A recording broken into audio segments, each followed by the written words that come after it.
பர்வதமிர்தம் YouTube சேனலின் சார்பாக அனைவருக்கும் அன்பார்ந்த இனிய வணக்கங்கள். இப்பதிவில் ஸ்ரீரடி சாய்பாபாவின் வரலாற்றினை பற்றி காணவிருக்கின்றோம். ஸ்ரீரடி சாய்பாபா மகாராட்டிரத்தில் அகமது நகர் மாவட்டத்தில் ஸ்ரீரடியில் வசித்திருந்த ஒரு இந்திய குரு, யோகி மற்றும் சுஃபி துறவி. இவரை இந்துக்களும் இஸ்லாமியரும் புனித சாமியாராக போற்றுகின்றனர். இந்துக்கள் இவரை கடவுள் தத்தாத்திரேயரின் அவதாரமாக கருதுகின்றனர். இஸ்லாமியர் பிர் அல்லது குதுப்பாக இவரை நம்புகின்றனர்.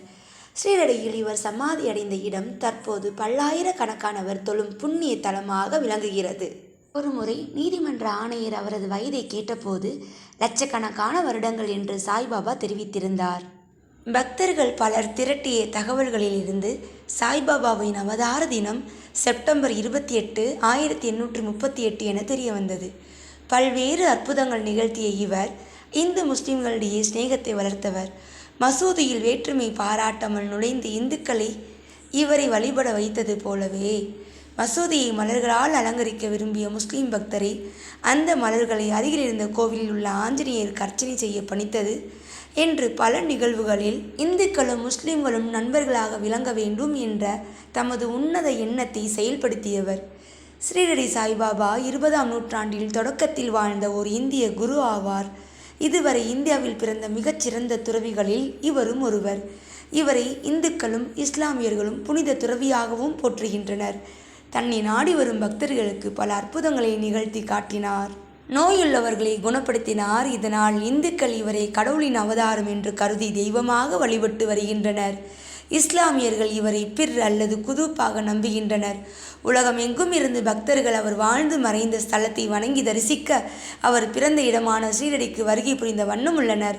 தன்னுடைய வாழ்நாள் முழுவதும் துறவியாகவே வாழ்ந்து மறைந்த புனித ஸ்ரீரடி சாய்பாபா அவர்களின் வாழ்க்கை வரலாறு மற்றும் சிறப்புகளை பற்றி இனி விரிவாக காண்போம். ஸ்ரீரடி சாய்பாபா என்றழைக்கப்படும் சாய்பாபா அவர்கள் இந்தியாவின் மகாராஷ்டிரா மாநிலம் அகமது நகர் மாவட்டத்தில் உள்ள ஸ்ரீரடி என்ற இடத்தில் பிறந்தார். இவருடைய பிறப்பு மற்றும் ஆரம்ப வாழ்க்கை பற்றிய உண்மையான தகவல்கள் ஏதும் கிடைக்காததால் இன்று வரையும் அவருடைய பிறப்பு பற்றிய விவரங்கள் மர்மமாகவே உள்ளது. ஆனால் அவர் இந்து மதம் சார்ந்த பெற்றோருக்கு பிறந்ததாகவும் பிறகு ஒரு முஸ்லிம் குடும்பத்தில் வளர்ந்ததாகவும் கூறப்படுகிறது. அவருக்கு 16 வயது இருக்கும் பொழுது ஒரு வேப்ப மரத்தடியில் முதலாக தியானத்தில் ஈடுபட்டிருந்த பொழுது ஒரு மகானாக காட்சியளித்ததாக கூறப்படுகிறது. பின்னர் அவரை நாடி வந்த மக்களுக்கு சிறந்த ஆன்மீக தத்துவங்களை எடுத்து கூற தொடங்கினார். அவரை தரிசிக்க அதிக அளவில் மக்கள் வர ஆரம்பித்தனர்.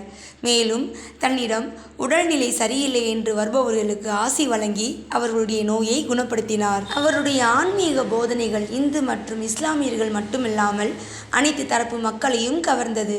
அது மட்டுமல்லாமல் அவருடைய போதனைகளும் தத்துவங்களும் கூற்றுகளும் பொதுமக்கள் எளிதில் புரிந்து கொள்ளும் அளவிற்கு மிக எளிமையான மொழியில் இருந்தது. அவருடைய புகழ் இந்தியா முழுவதும் பரவத் தொடங்கியது.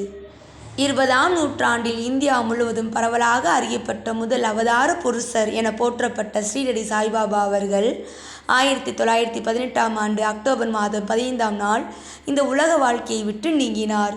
இன்று அவர் இல்லாவிட்டாலும் ஸ்ரீரடியில் அவர் சமாதியான இடம் தற்பொழுது பல்லாயிரக்கணக்கானவர் புனிதமாக வணங்கும் புண்ணிய தலமாக விளங்குகிறது. நன்றி, வணக்கம்.